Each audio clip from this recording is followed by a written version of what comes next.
Welcome to the CNBC Africa Exchange here in Cape Town for 2019 alongside the World Economic Forum. It's great to have you back here. And I'm joined by a man who's known to have written the #1 selling personal finance book of all times. A lot of you know it. It started with this book, Rich Dad, Poor Dad, Robert Kiyosaki. Since then, there have been a myriad of big sellers and bestsellers in the book world. So without further ado, please welcome Robert Kiyosaki. Oh, thank you. Thank you. Yeah, please. Round of applause. And I'd like to give a plug for CNBC Africa because you guys have been very kind to me. Well, we're always happy to have you. I'm happy to be here. Robert, I think you have a very important message. I can't believe I was just looking at this book here. It says celebrating 20 years. Correct. So it's been 20 years since this book has come out. Yes. And what have those 20 years been like, Robert? It's been interesting. You know, the book had to be self-published because most editors in the journal publishing world are like my poor dad. And they said, I didn't know what I was talking about. You know, I said, your house is not an asset, savers are losers, and the rich don't work for money. And it violates the core of most academic types. So the fact that the book is still standing is a testament to the people who read the book. And our sales are more now than ever before. Of this particular book, and I'm guessing also your new book that's come out, Fake. Correct, yes. Fake money, fake teachers, fake assets. And this book is like high school and fake is graduate school.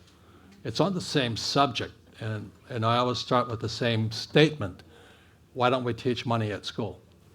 And we're going to get into that shortly. Right. I think that is, a very important topic that we're going to talk about. Something that you're very passionate about now Correct. is financial education at the school level. Yes. And what are we not teaching our kids and also our sort of young adults about money? Well, the subject of money is a very big subject. And the world right now is in very serious financial trouble. I know South Africa has its challenges, but America, which is at one time the richest country in the world, is now one of the biggest debtor nations in the world. And that's due to our academic system just not teaching us about money. So America is in serious trouble. So that's what concerns me, because if America goes down, the world goes down with it. And we're on the edge of it right now. Well, what are your feelings about the world economy at the moment? I mean, there's a lot of people that are struggling to make sense of where the world is at. I mean, I don't even know where to start and where to end. Is it Hong Kong? Is it China and the US? What is your general sense of where we're at? It's a very good question, because never in the history of the world has the world been here before. You see, throughout history, individual countries or companies or people screwed up. It didn't affect everybody. Looks like Zimbabwe, you know, back in 94, 92, when Mugabe took them, whatever Mugabe did. So the world is following Zimbabwe right now. And nobody really cared because Zimbabwe was Rhodesia. It's a little small country. But now the entire world is Zimbabwe. Now you got Greece, you got Venezuela. Japan is in serious trouble. China is in serious trouble. America's in serious. The European Union is in serious trouble. And I just don't know why they don't teach us about money. Well, a lot of people in this particular instance are saying, well, you know, I don't know where my money is safe. A lot of people have gone into cryptocurrency as a desperate move. But where would you be putting your money right now if you could make a call? Well, every time I'm asked that question, I said, you know, why don't you invest in your financial education? And there was a young man here, he just, oh, please give me a tip. And I said, the tip is get educated. And then what happens for most people, like my poor dad, who was a PhD and all this, he went back to school. He went to Stanford, Northwestern, University of Chicago, and he still learned nothing about money. So in America today, one of the biggest sources of revenue for the US government is student loan debt. So now it's at $1.6 trillion. That means we're bankrupting our students, and they still don't learn anything about money.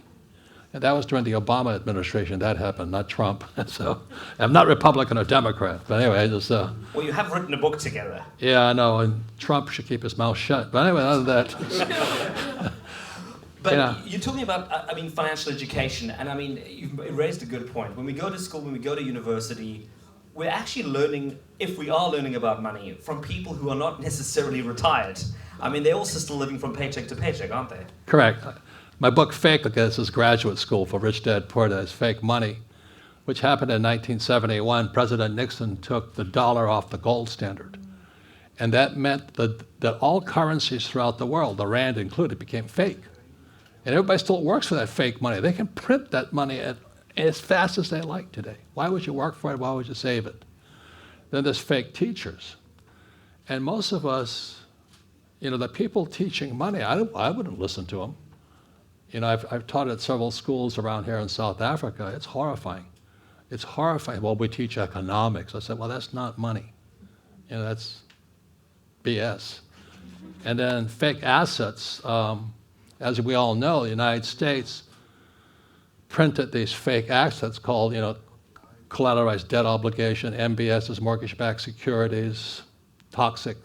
They shipped it all over the world, and all those fake assets blew up all across the world. And we're still paying for that. Not one of those guys, from the Federal Reserve Bank, from the Wall Street banks to the US Treasury, they're all the same guys, Goldman Sachs, none of them went to jail. They all got paid billions of dollars in bonuses, but meanwhile, mom and dad had their pensions ripped apart, they had their jobs lost, they lost their houses, millions of people. And we still don't teach kids about money. Now, correct me if I'm wrong, you've got quite a successful podcast running, and if you begin to the podcasting space, have a look at it. Robert's got a regular podcast that comes out.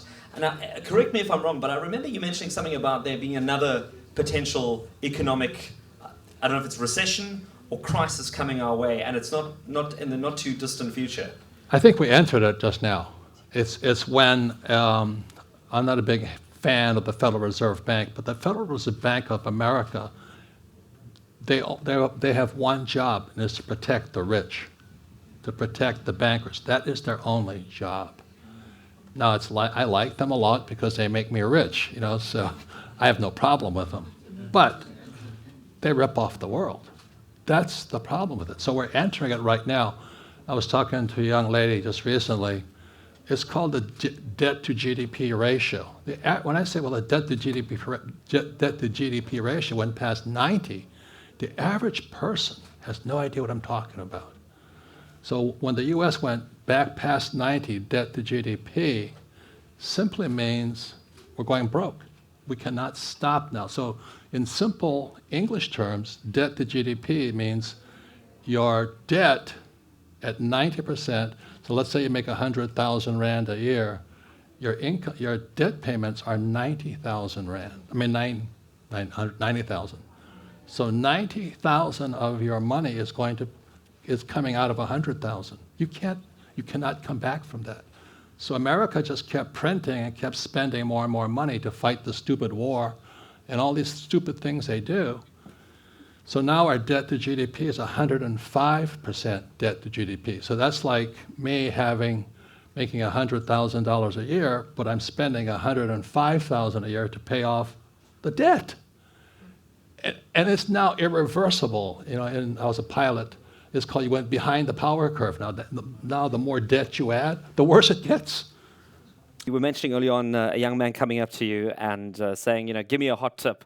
How do I also make it in life? How do I also become rich? And I know that we've got a large-scale unemployment challenge in Africa, but we also have this eternal want for jobs. It's the big political phrase every elections.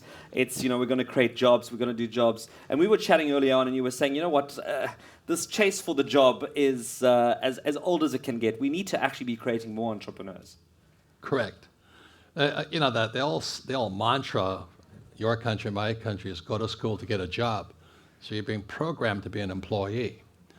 Whereas my rich dad, who's my best friend's father, he programmed to be an entrepreneur. He says, learn how to create jobs. So the only people that really create jobs are entrepreneurs. All government jobs are fake because it's paid for by the taxpayer, and their pensions are out of line. But anyway, so it's just in what you tell a kid. And the thing I like about South Africa, and coming here 20 years now, you got more entrepreneurs out here. They're on the highway selling shit. I was hustling around the place. They're natural entrepreneurs. But without the formal discipline and training, they're just going to be two-bit hustlers. So what's going to be the necessary skill that we're going to have to take into the future? Because one of the other big catchphrases at the moment is people talking about the fourth industrial revolution. Everyone's going to lose their job. We're all going to be replaced by robots. What's your take on that? Well, again, that's why I like history. As a history, I did terrible in school, but I liked history. So 71, Nixon takes us off the gold standard in 71. Also in 74, Nixon canceled all pensions. So they took away government pensions from people. So we have now the 401k, the RO, IRAs and all this. So the baby boomer generation now is toast because pensions have been wiped out all over the world with quantitative easing, with all this printing money. The pensions are gone. But the third thing he did, he opened the doors to China. So in 72 or 73, Nixon opened the doors to China. And that basically sucked the jobs out of America, sent them to China. But then something else happened was in 89, when the Berlin Wall came down, the World Wide Web went up. And so now you have artificial intelligence, AI, So if you think China sucked jobs out of us, technology is going to wipe them out.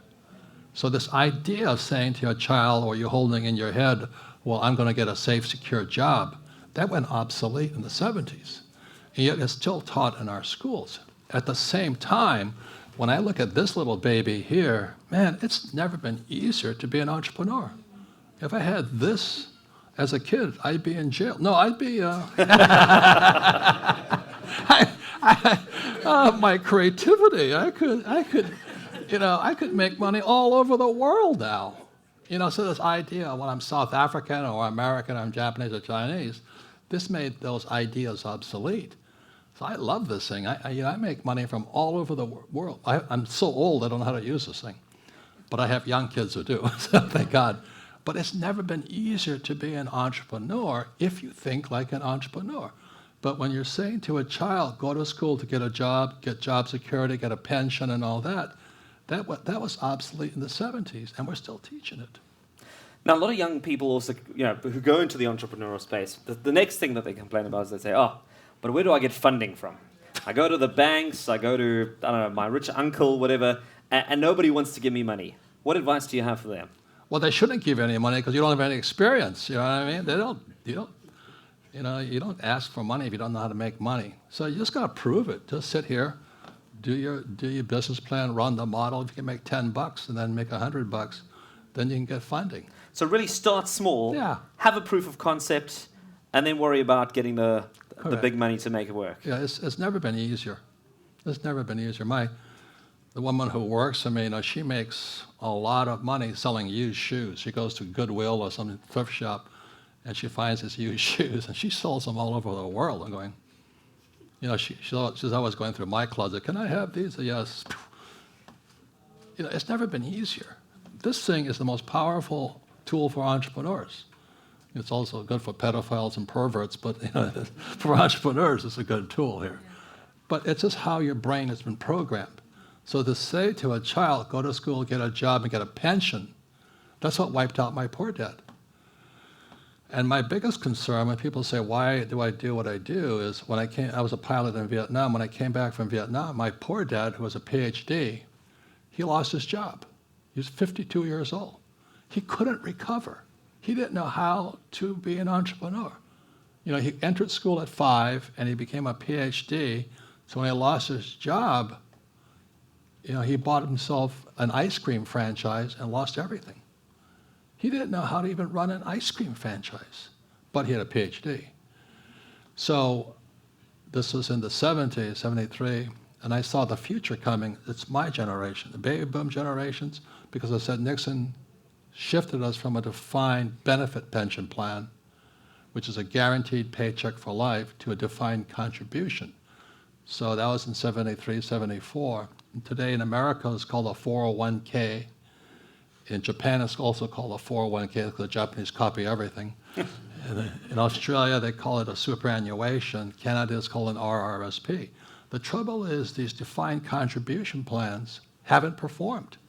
So the average guy my age, after being 40 years in the stock market, are going to retire with a gross of $70,000 to last the rest of their lives. Which is getting longer as well. Yes, and now the irony of it is the government guys, the police, firefighters, and teachers, they've scammed the whole system. The average teacher is going to retire with $1.2 million. This is in the United States. United States. And so I'm sitting there, so like the police, firefighters, and school teachers, they're scamming the whole pension system. And that's what's going to make America go broke, is our pensions. We can't afford them. So, Robert, you're still writing books to this day. What Right. keeps you... I know you're already working on your next book. I mean, you've just brought out Fake. Now the next book's already in the pipeline. What keeps you writing books? I have 3 going right now. It's kind of a punishment, because I was such a screw-off in school. That I flunked out of high school twice because I can't write. Now I'm being punished because all I do is write. So I'm writing one book on pensions. Who took my pension? And the other book is called The Ravens with a guy named Jim Rickards, and it's how you forecast the future. And the third book is called The Future of Money. You see, the future of money is this. You don't need money.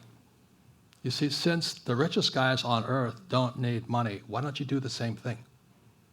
So what do I need? I mean, every time I go to the supermarket, they ask me for some cash to pay for my goods. So what do I need if I don't need the money? Well, it's because most people think survival means, think about it this way. Bezos, he started like a little company, was it Amazon or something? Yeah.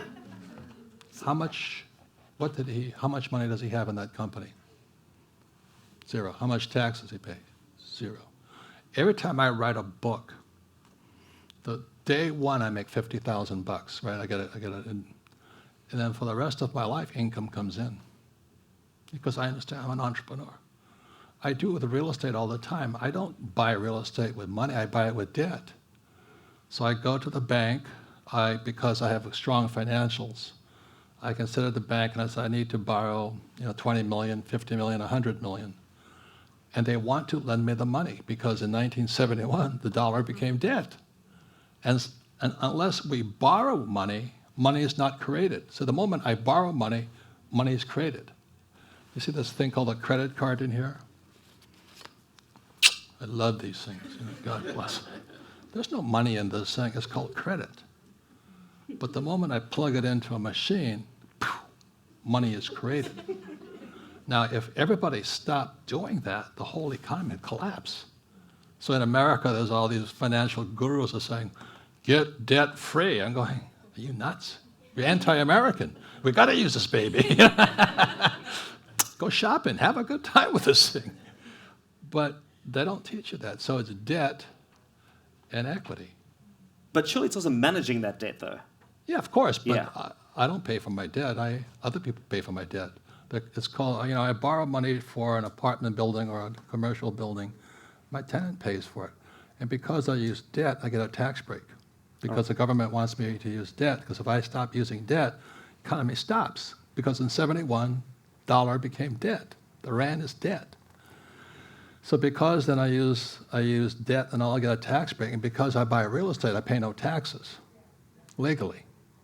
So when everybody, well, you can't do this here in South Africa. I said, you see all these buildings here? You think the guys that own them are paying taxes? Dream on. There's a different game being played, and it's not taught in our school system. So, when someone, every place I go, including America, you can't do that here. I just follow the McDonald's formula. If you read in Rich Dad, Poor Dad, McDonald's formula is you start a business, and so they asked in Rich Dad, Poor Dad, somebody asked Ray Kroc, the founder, says, what business is McDonald's in? Everybody says hamburgers. No, McDonald's is a real estate company. Rich Dad's a real estate company. And the reason is, let's say I make $1 million in Rich Dad, then I borrow $5 million to buy real estate. And from that real estate, because it's now, the basis went from 1 million to 5 million, I can depreciate it, I can amortize it, and I can appreciate it. 0 tax. And then I get cash flow from that real estate. And it's done all over the world. It's called the McDonald's formula. And so every time I talk to people, I can't do that here. I said, do you think McDonald's is here because they like hamburgers? No, McDonald's is here because it's a real estate company. So all the money I make, I just lever up into real estate or oil, because oil's even better deal now. And then I get this cash flow. I don't have a job. This cash flow comes off tax-free. And with that money, I buy gold and silver. I don't save dollars. I save gold and silver. So all this is covered in fake money, fake teachers, fake assets. And it's called the infinite return. And infinite return is when you have no money in the deal and you're making money. So you're still a big believer in commodities like gold and silver? Not a believer, that's what I do. Okay. No, I don't, I hate to say this because I'm on CNBC, that's why they throw me off in the States, but anyway. I'm out of the stock market. I got out in 2016. It doesn't make sense, the prices are too high, the fundamentals make no sense, so I'm out. So you're not a believer in stocks? No, I'm not stupid. Okay. Why would I buy at an all-time high? It doesn't make sense. If they're at all-time highs, there's no fundamentals to them. What has happened to people's sanity? Why would you buy a stock when it's so overpriced? I am a shopper. I wait till it goes on sale. It's called a crash. When that baby crashes, I'll be back in there. All right. With my Reddit card. If ladies, I'm really happy to see so many women in the audience here because you guys are smarter than men. Anyway, so the good thing here. If Prada went on sale for 50% off, would you run or would you go shopping? You go shopping, okay? But what men do is when the stock market crashes, they run away. I go, God, give me a good crash. Give me a good crash. So I just don't shop when prices are high. I wait till it crashes. And then I use debt to acquire. And get a good return, hopefully. Then my return is infinite because I'm using OPM, other people's money, my bank's money, my hedge fund's money. But it's just common sense. And what happens without financial education, there's not much common sense out there. So, is there any country in the world that is getting this particular matter right? I mean, is there any education system in the world where they're at least pointing in the right direction to getting people thinking more like entrepreneurs rather than more employees? See, I don't think it's the country. You have to look at the interest rates right now. When our Fed chairman is Powell, he just reversed. He says, America is now going to negative interest rates. So that negative interest rates, man, I don't understand that. But I have $1 million, I'm going to lend it to you, and you're going to give me back less.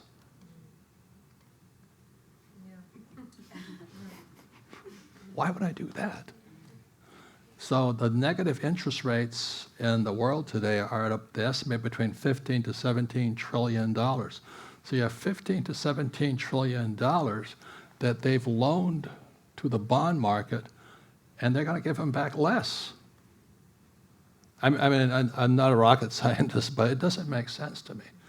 So if that's happening, I'd rather be in gold and silver, because when they're not paying interest rates on bonds, then that money has to flow somewhere. So it's flowing into Bitcoin right now, and it's flowing into gold and silver and oil. And oil is because I get tax breaks for oil. If I invest $1 million in oil, I get $1 million tax break day one. You mentioned cryptocurrency though now, and I know it's something that you're not particularly fond of. No, I'm just saying that's where the money flowed to. Right. I only invest in what I know. It's the same thing as I explained to that young guy. I said, take classes. There's 4 basic asset classes. There's business, which is the hardest one. Then there's real estate. Real estate is debt and taxes. That's why I'm using debt and I pay no taxes. Then there's stocks, mutual funds, ETFs, bonds, paper. And then there's commodities, gold, silver, oil, food, water. So I'm pretty good at real estate. I'm pretty good at entrepreneurship. I'm pretty good with gold and silver. I'm pretty good with oil. And I don't know anything about crypto. But I just know my friend invested in it. He put $1 million in it. I think it's now worth about $500 million. What's wrong with that picture? I mean, he's happy. Well, I mean, I think it's a fair piece of advice to say to people, stick to what you know, as opposed to trying to take on things that you... It's more than that. You have these windows. You know, it's like I said, Prada's going to have a sale, or Gucci, or whoever the guys shop with. There's this window. The sale's 30 days. Boom, you're in. Right now, the biggest window is silver. Silver, I think, it was about 10, now at 19. But silver it's 75% underpriced today. So silver is for $20. Everybody in this room, every kid in the street, everybody ever in the world can afford $20. I'd rather put $20 in a silver coin than buy a bond, because if they keep printing money, silver keeps going up. And silver is consumed. It's used in every electric vehicle, all the solar panels, all electricity. Silver is the biggest bargain. Now it's the biggest, most volatile of all the precious metals, but it's consumed. Gold is not consumed. So it's just here's this window. Silver is $20. That's like a Prada bag that sells for $800 is on sale for $80. No, I don't want to touch it. Hell, I'm just backing up the truck on silver. And not ETFs. I only buy the physical stuff. And I keep it outside the banks. I don't trust my bank. Well, there's a hot tip. We'll be back at WEF next year, and we'll see who would have gotten themselves some silver coins and who didn't take the hot tip. Hey, you want to see silver coins? Oh, there you go. Get yourself something you can use as well. This is a pre-64 dime. The reason it's pre-64 was what happened after 64. It became copper. It's fake silver. So this is real silver, and that's why I wear it. It's real silver. Thank you so much, Robert Kiyosaki. Thank you very much to our live audience. Let's give him another big round of applause for being here. Thank you very much.